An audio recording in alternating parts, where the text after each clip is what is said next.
Today, as I am creating this video, I posted something on my Instagram that states, as we remain loyal to the unseen reality via our inner speech, we mold this world of ours into the image and likeness of the kingdom of love.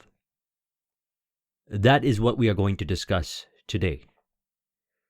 The power and your ability to mold this world of ours, world of yours, in the image and likeness of what you truly love. Before we get into discussion, let's play a little clip from one of Neville's lectures to stimulate this discussion. Now, there is a work that came out in the first century, just about the time that our evangelists were gathering together our gospel. It's called the Hermetica. And in this work, today we have a translation in 4 volumes by Walter Scott. He said there are 2 gifts that God gave to man alone and to no other mortal creature. These are mind and speech. And with these gifts, these are equivalent to immortality. If a man uses these gifts rightly, he will differ in nothing from the immortal. And when he sheds his body, they will be his guides. And by them, he will be taken into the troop of the gods and into the souls of those who have attained to bliss. So our goal thus is to understand and value and practice the conscious bringing forth of the kingdom of love, that which you desire, via the gifts of speech and mind. Essentially, bringing forth the conscious within you, ability and power, the wisdom from your subconscious, that which you may be aware of right now. However, you are realizing more and more so each day upon reflection. And he quotes, "I bring you a message to make you conscious. Man must awake from the dream where he is simply an automaton. He moves like a machine, and he begins to awake. When he awakes, then he is not that man at all that he seemingly in the past played for eternity. He awakens into a new being, a new man." Let's talk about this concept of new man. He says, now, the new man is a man of new conversations. Put off the former conversation. They belong to the old man that is corrupt, and put on the new man by a transformation of mind. And the new man is identified with completely new words. He speaks only the kind things. He is incapable, a key word, incapable, of any unlovely thought in this world. He is incapable of even listening to the unlovely, for inwardly he speaks only the kind, only the loving things of the world. The idea behind this is to recognize that every single day, every moment, we are having an inner dialogue, inner conversation.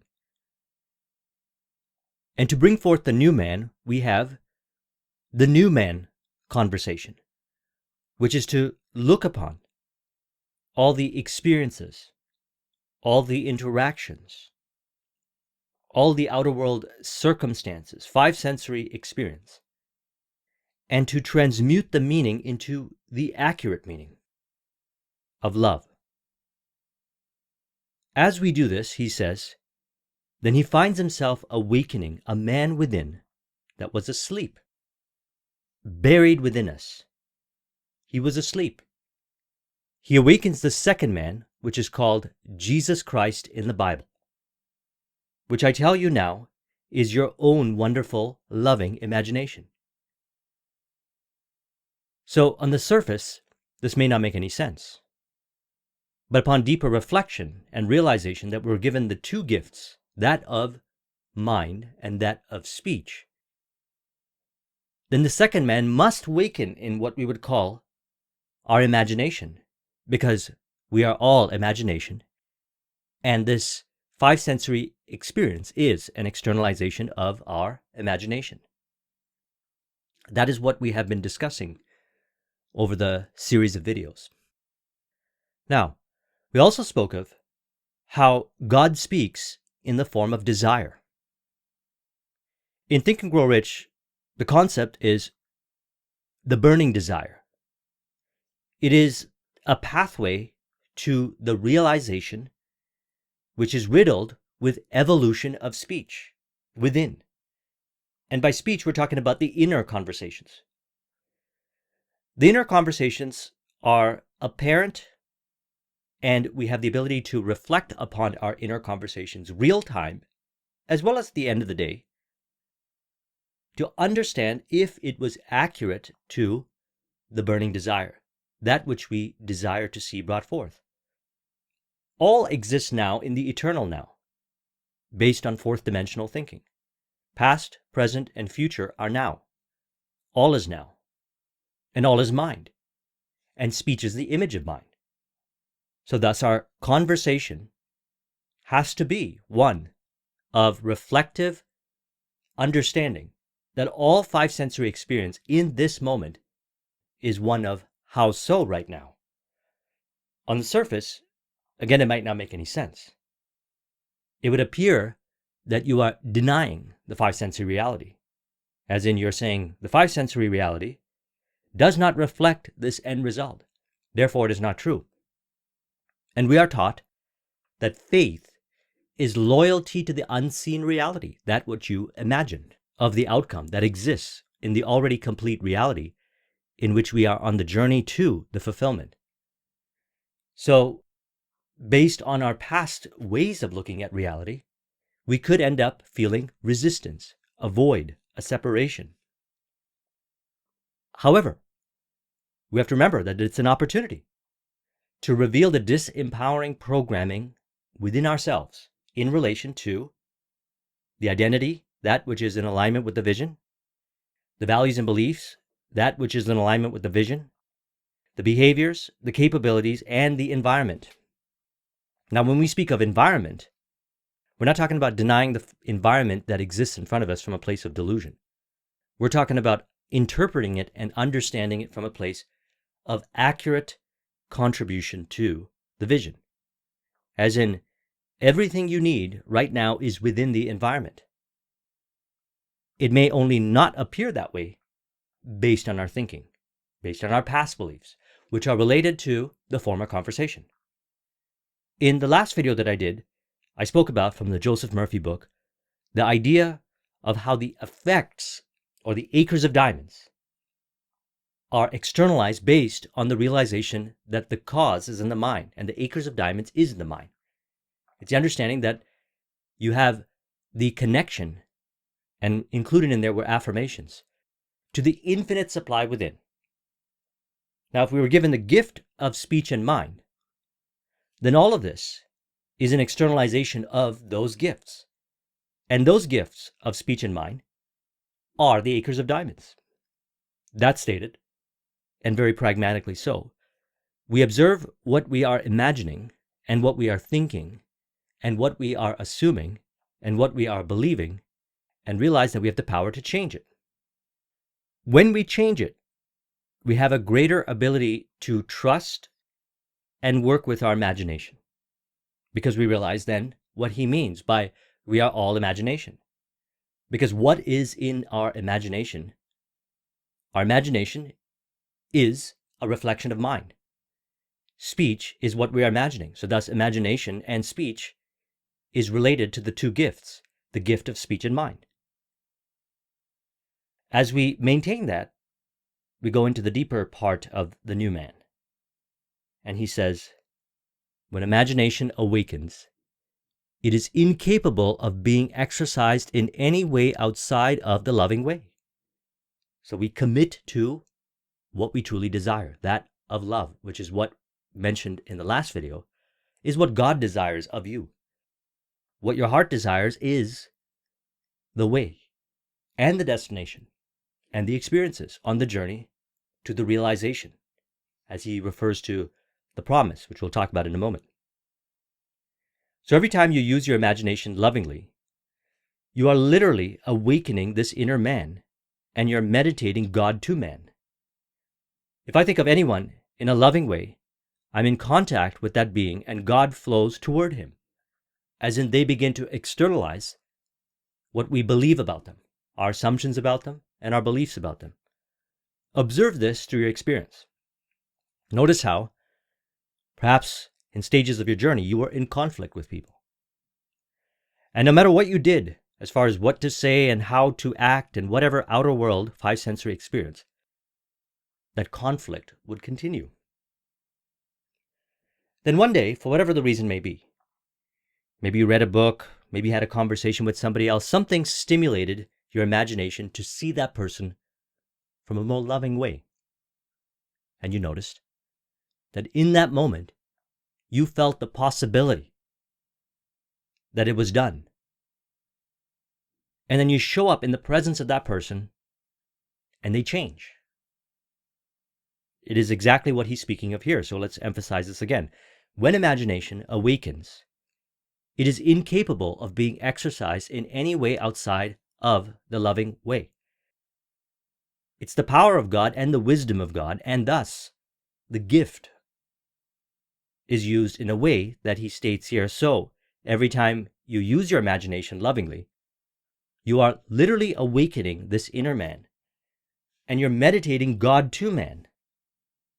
If I think of anyone in a loving way, I'm in contact with that being, and God flows toward him, as in externalizes based on what you are imagining, that which is of love and in harmony.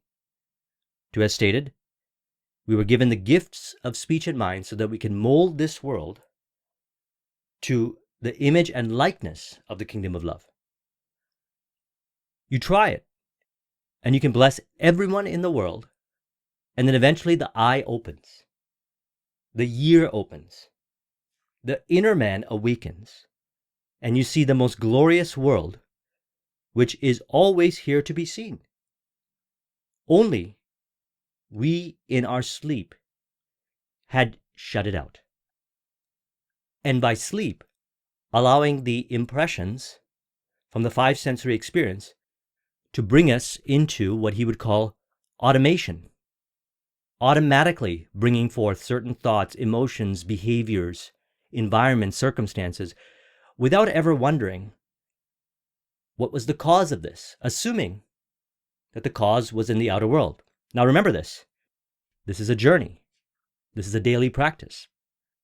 Our goal is to bring forth higher degree of conscious awareness of ourselves in relation to our experience, the outer world, which is facilitated by the dream, by the desire, the vision.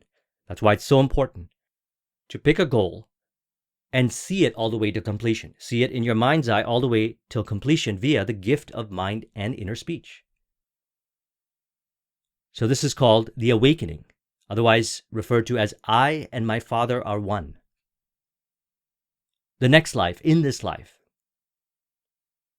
we shut the whole world, we shut the whole wonderful golden world out by going to sleep and becoming an automation. But take me seriously, for the next life is this life, the second man, the new man. You make this life what you want to make it, because if you don't, you will find yourself automatically, and you won't even know it, because as a sleeping person, you don't know you are walking the same track.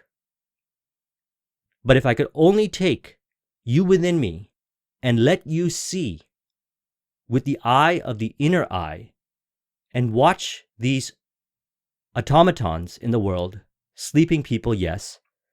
The eye is open and they seem to awake. But they're really sound asleep, for they're repeating the same thing. As you awaken within to the understanding through the cause and effect reflection of how so, the inner conversations and how your interpretations of the five sensory experience influence the five sensory experience, then you are experiencing what is called awakened humanity, or as he states here, and we'll go deeper into this. Now become conscious.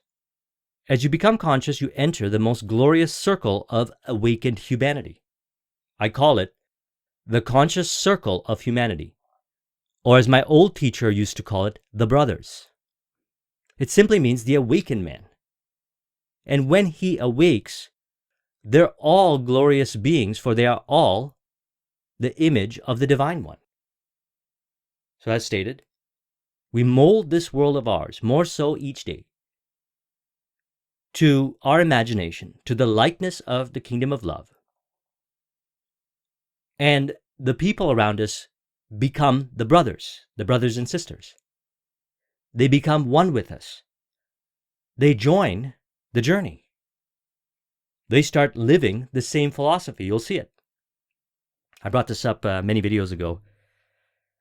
There was a time in my life where I heard somebody say, there are more people that are like you that you could possibly ever meet.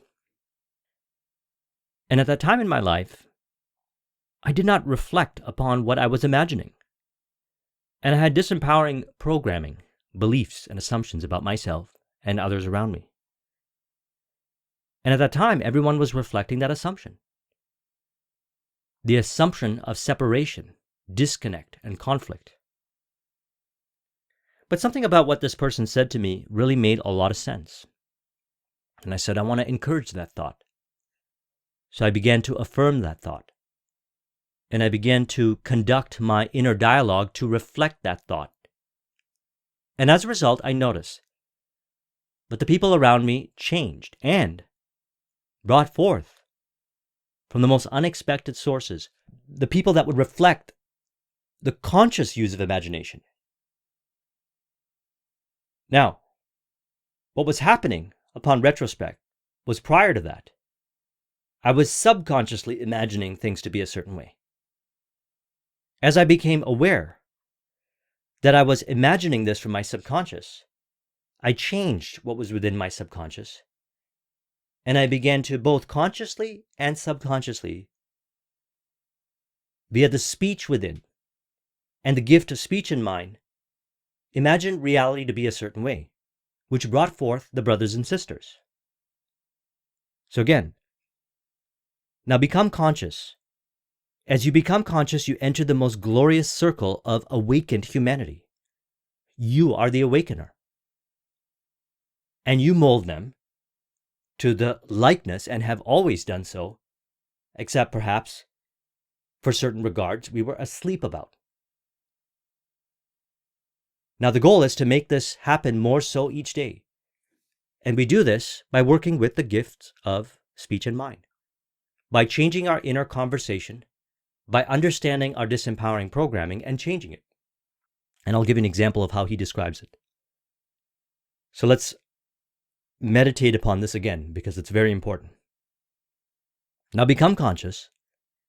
As you become conscious, you enter the most glorious circle of awakened humanity, as in conscious, loving use of your imagination.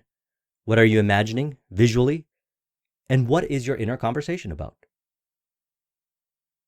I call it the conscious circle of humanity, or as my old teacher used to call it, the brothers. It simply means the awakened man, and when he awakes, they're all glorious beings, for they are all the image of the Divine One. So try it. Try it today with the art of revision. At the end of this day, review today. If some unlovely thing in the day, don't allow it. You rewrite it. Take that same scene and rewrite it, and having rewritten it, replay it in your imagination, or see it differently.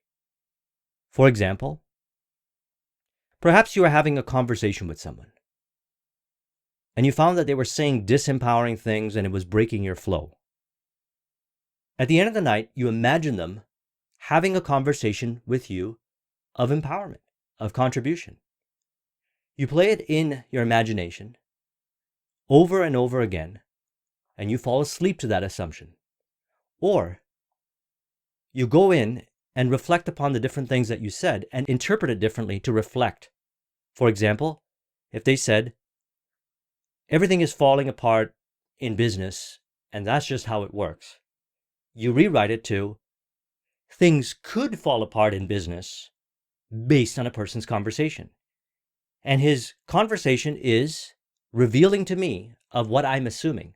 Thus, I assume him to see reality from a perspective of living his dream.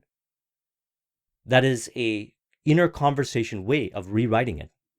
Can do it imagining in your mind, or can do it by having an inner conversation with yourself about that experience, of how you interpret that experience. And when you do that, what you'll notice is the next time you have a conversation with the person, and I've seen this every time, they change. They now reflect that assumption. Granted, because of some beliefs and assumptions we have about certain people in our life, it can be more challenging. We have to remember that we are all on the journey to higher realizations, as mentioned in the earlier excerpt. This is called the great work, which is essentially to consciously use the gifts of speech and mind to the best of our ability to ascend, so that when we transcend into the promise, we will have with us what we are imagining. But while we are here, we have the ability to practice it to mold this world of ours to the kingdom of love. So we're given our heart desire, something that motivates us, that stimulates us towards the destination. All throughout the journey to the realization of the destination, we are revealed circumstances that reflect who we are within. So our goal is to understand those circumstances and change our inner conversations about those circumstances to make the journey to the destination, that which you desire to bring forth, smooth, as well as permanently change, rearrange the mind to bring forth a higher degree of conscious awareness on the subconscious, as Carl Jung puts it, to become more conscious. In your imagination, you imagine the action to be unfolding, and you replay everything in the world as you replay it as you ought to have played it in the first time you've changed it. And the moment is never receding, as people think the moment is advancing. It is advancing from what we are imagining. So let's go deeper into the concept of the eternal now, because all of this is happening now. Sometimes we might get identified with the past or identified with the future from a place of disconnect. And I always say this. The mind, the way we work with mind, is different than the way we work with heart desire. Heart desire stimulates us. And it stimulates our imagination to imagine something that we want to be bringing forth, which is stimulated by the heart desire. We are imagining all the time.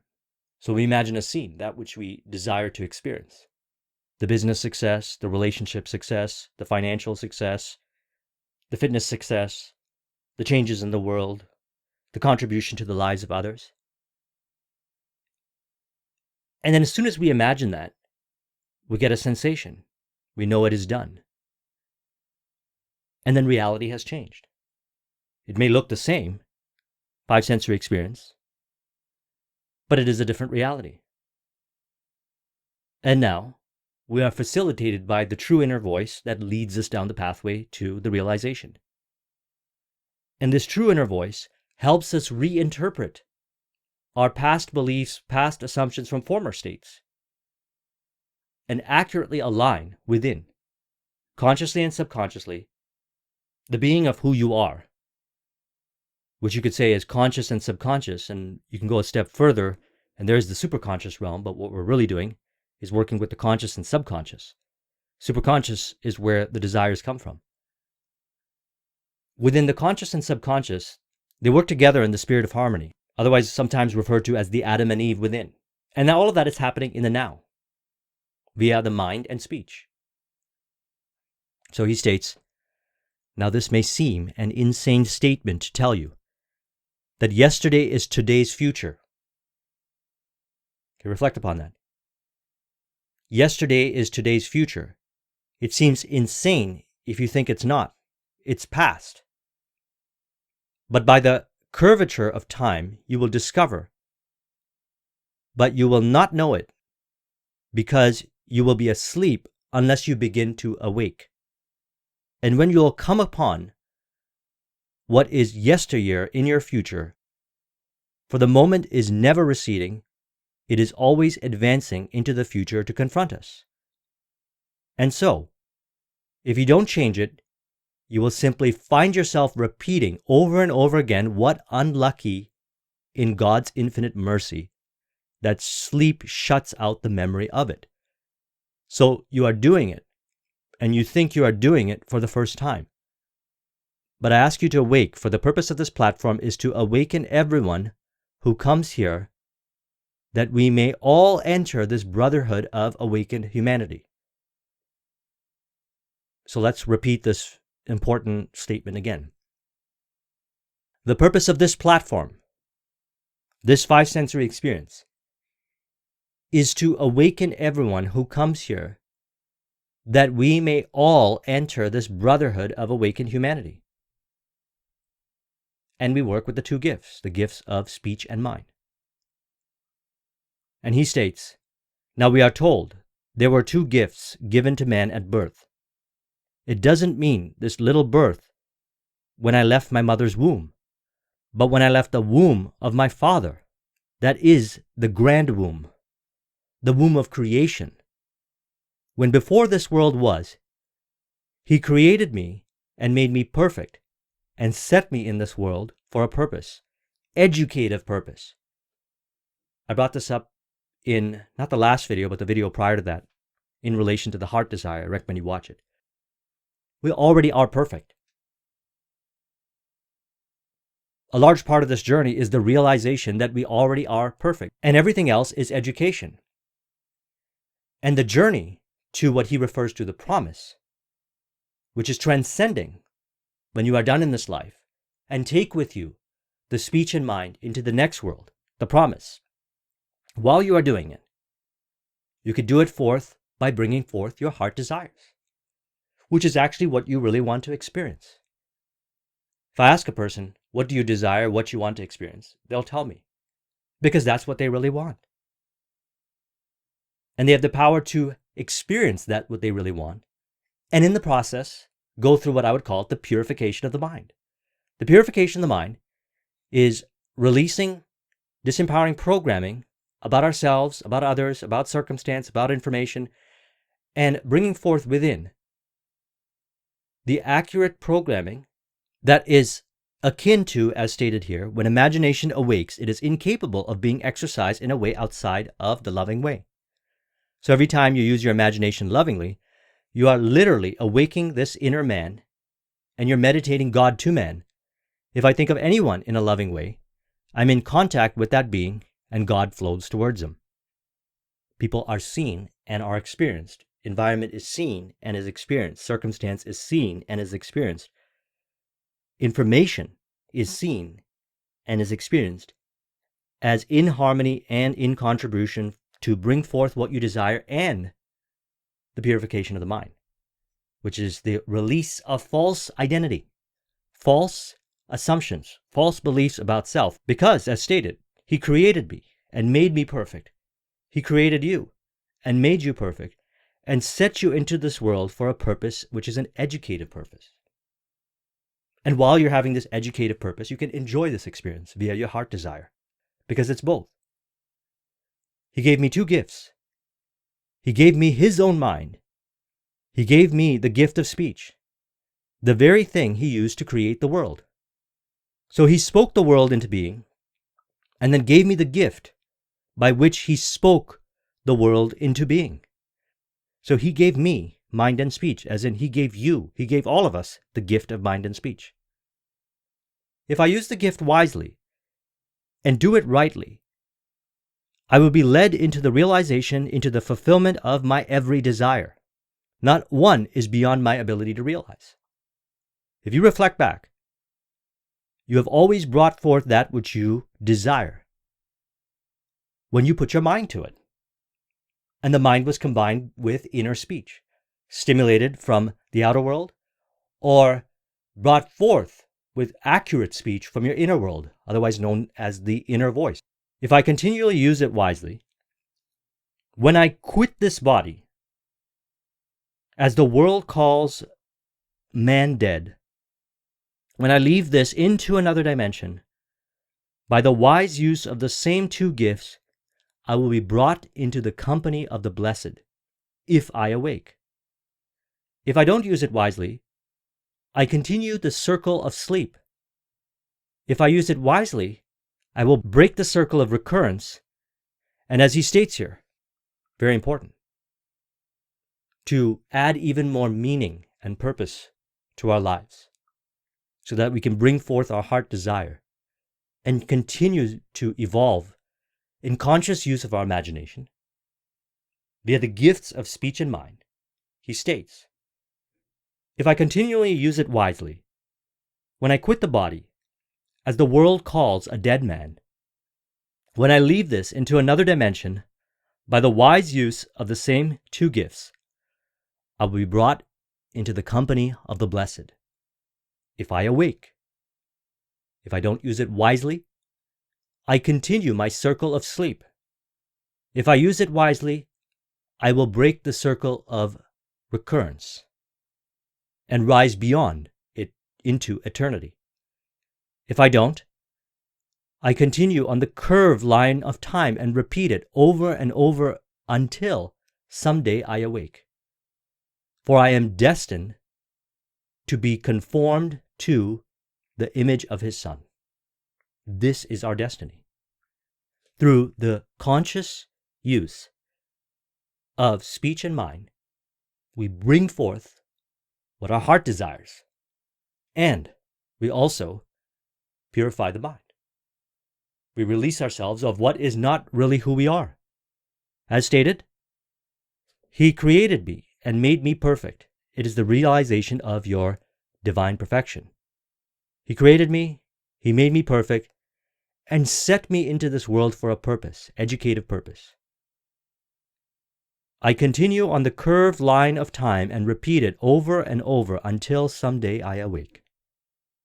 For I am destined to be conformed to the image of his Son. If you want to copy this mind map, the link is in the description. Thank you very much for watching. I'll talk to you soon. Take care.